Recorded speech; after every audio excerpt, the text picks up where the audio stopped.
I have good news for you today. All your cares, all your pains, all your sicknesses and poverty and sorrows, it's all been paid for. Jesus Christ died so you can be free. I discovered today that many people are suffering many hardships because they don't know that their freedom has already been paid for. An illustration was made today about a man who paid for a ticket to board a ship. This ticket covered, the cost of the ticket covered his meals and everything on the ship. However, when meals were being served, this man didn't go to eat because he thought it will cost him extra. So you can imagine, he didn't know that the meal plan was already paid for, so he couldn't access the meals because of lack of knowledge. This is why I believe that the Bible says, my people are destroyed for lack of knowledge.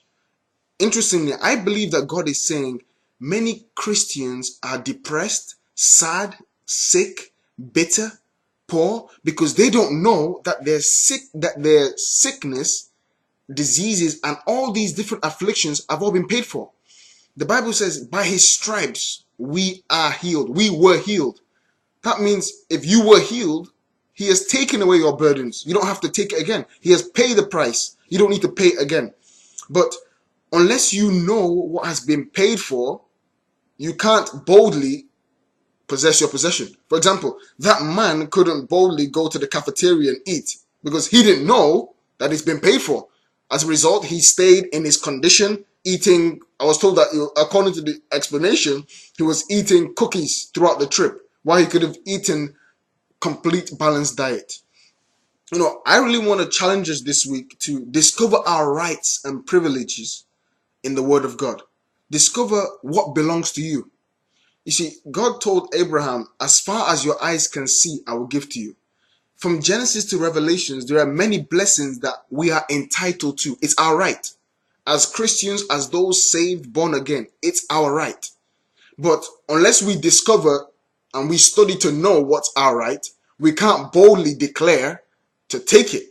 You can imagine, if that man, according to that illustration, he knew that according to his view, that food is not paid for. As a result, he couldn't even open his mouth to say, bring me that food. But if he knows that he's paid for it, he'll go there and take as much as he wants. In the same way, if you know that God has paid the price for your healing, for your health, for your long life, for your prosperity, and all these benefits, you can boldly declare. So this week, after we've discovered, I'd like to challenge us to go ahead to discover what our rights and privileges in the Word of God. Look through your Bible from Genesis to Revelation, or focus on a specific area in your life where you desire solution, and locate what Jesus has done for you. And begin now, after you've located that, begin to possess your possession. How do you possess your possession? By declaring. For example, the Word of God says in Exodus 23:25 that you shall serve the Lord your God and he will bless your bread and your water. So as you have served God, you can now say, Lord, bless my bread and my water. I fulfilled your word. Lord, bless my bread and my water. My life is blessed. Again, Psalm 1 says, blessed is the man that is holy. Whatever he lays his hand on to do will prosper.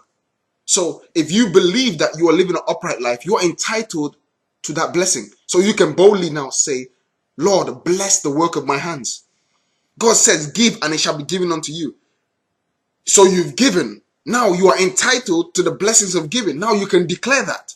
But you cannot boldly declare unless you've discovered the blessings. Then you can really articulate what you want.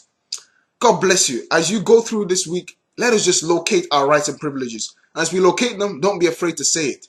Because remember, as according to the scripture, you have what you say. You have what you say. And many people don't have because they don't say. And until you say, you can't have. So let's make this week a week of seeing and discovery, and a week of bold saying. God bless you. And I look forward to seeing your testimonies. I'm going to be doing the same exercise too. God bless you.